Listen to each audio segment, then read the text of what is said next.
Friends, मंजुषा's रेसिपीमध्ये तुम्हा सर्वांचं स्वागत आहे। तर आज मी बनवणार आहे अंडा करी। तर चला तर वेळ न घालवता रेसिपीला सुरुवात करूया। अंडा करी बनवण्यासाठी सर्वात पहिलं आपण वाटण वाटणार आहोत। तर वाटण्यासाठी मी इथे एक मीडियम आकाराचा कांदा कट करून घेतला आहे। इथे अर्धा वाटी मी खोबरं घेतलेलं आहे आणि 7 ते 8 पाकळ्या लसूण घेतला आहे आणि थोडीशी कोथिंबीर घेतली आहे। तर हे सगळे जिन्नस आपण तव्यावरती परतून घेणार आहोत।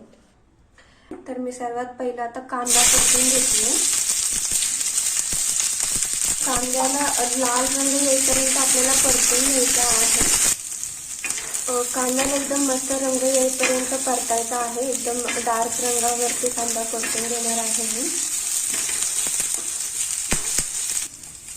अशा पद्धतीने तुम्ही बघू शकता कांदा एकदम मस्त लाल झालेला आहे। तर हा कांदा आपण एका ताटात काढून घेणार आहोत। तर आता पुढे आपण खोबरे परतून घेणार आहोत। थोडंसं तव्यावरती तेल टाकते खोबऱ्यासाठी। चला तर आता खोबरे परतून घेऊया। खोबरं आपलं सोनेरी रंगावरती परतलेलं आहे। तर एका ताटामध्ये काढून घेऊया खोबरं। तर या राहिलेल्या तेलामध्ये आपण लसूण परतून घेऊया। लसूण एकदम हलकासा परतलेला आहे। तर आता आपण कोथिंबीर परतून घेऊया। कोथिंबीर पण मस्त अशी परतलेली आहे। तर चला तर आता कोथिंबीर काढून घेऊया आणि वाटण वाटून घेऊया। अशा प्रकारे सर्व साहित्य आपलं गार झालेलं आहे। तर चला तर आता बारीक वाटण वाटून घेऊया। इथे आपलं वाटण तयार झालेलं आहे। तुम्ही बघू शकता वाटणाला मस्त असा कलर आलेला आहे। चला तर पुढची कृती करायला घेऊया।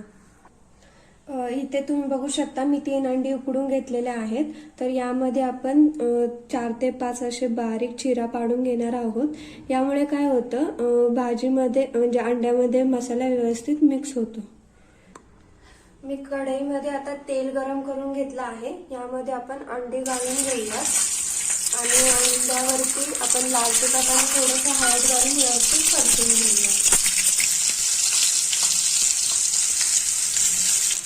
तुम्ही बघू शकता अंड्याला मस्त कलर आलेला आहे आणि खाताना एकदम कुरकुरीत असा अंडा लागतो। तर आता आपण सेम कढईमध्ये थोडंसं तेल ऍड करून याच कढईमध्ये आपण पुढची कृती करणार आहोत।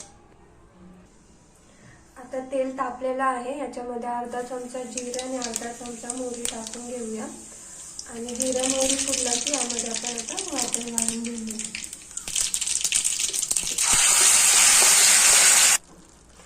तुम्ही बघू शकता अशा प्रकारे आपलं वाटण व्यवस्थित परतलेलं आहे।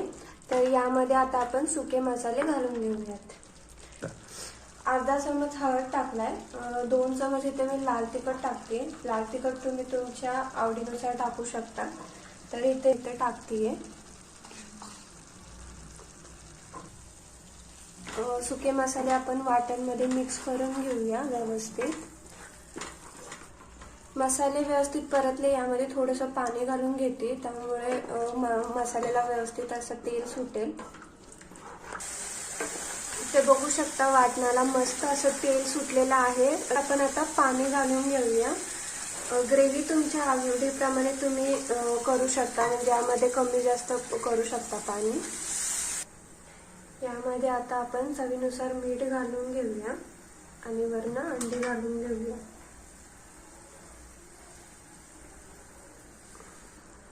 अशा प्रकारे आपल्या भाजीला मस्त कलर आलेला आहे। भाजी एकदम झणझणीत आणि चमचमीत झाली आहे। तर मी इथे झाकण ठेवून एक 3 ते 4 मिनिटं भाजी शिजवून घेणार। तुम्ही बघू शकता भाजी आपली एकदम चमचमीत झालेली आहे। वास पण मस्त येतोय आणि यावरती आपण आता बारीक चिरलेली कोथिंबीर घालून घेऊया। अशाच नवनवीन रेसिपीसाठी माझ्या चॅनेलला सबस्क्राईब करा, लाईक करा आणि शेअर करा।